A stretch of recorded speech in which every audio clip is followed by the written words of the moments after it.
if you are going to come out and claim to be a nation that speaks for the international legal order, that supports the international legal order, then you have to behave the same way in all situations. Some Canadian anti-racism activists say there's a clear double standard at play when it comes to Canadian public policy. While our government has been unwavering in supporting Ukraine against Russian aggression, we're selling weapons that Amnesty International says are being used in the war against Yemen. You have the Saudi government that has been undertaking a war against Yemen where 300,000 people have died. Canada is selling weapons to the aggressor. Canada is complicit in that war, and that too is racism. Fareed Khan says he doesn't want people to misunderstand. He's fully behind Canada's support for Ukraine. So all the things that are being done to help the Ukrainians, I applaud it.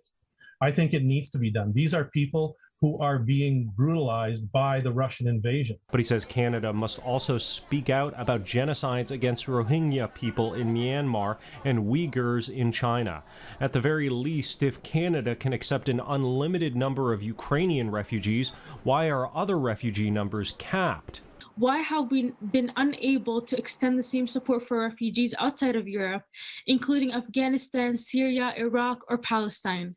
Surely we have capacity to welcome any asylum seekers fleeing conflict and strife, regardless of where they come from. It's not just foreign affairs. Alex Ihama from the Canadian Congress on Diversity says police refusal to use force to disperse trucker protests stood in stark contrast to how Black Lives Matter or Indigenous land defenders are treated. We also see the force that is being used when the Black Lives Matter movement, when they are advancing their cause.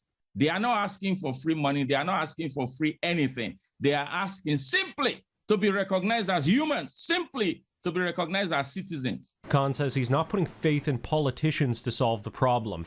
Canadians need to stand up and ask why our government says one thing yet does another. In fact, let me quote Albert Einstein. He says, you cannot solve the same problem with the mind that created the problem in the first place. So with that said, I will tap on what my friend Fareed said and said, we must take that responsibility into our hands. You who is asking the question, fine media person, what are you doing? Martin Luther King said, we must all ask ourselves, what are we doing? In Ottawa, Xiaoli Lee, City News.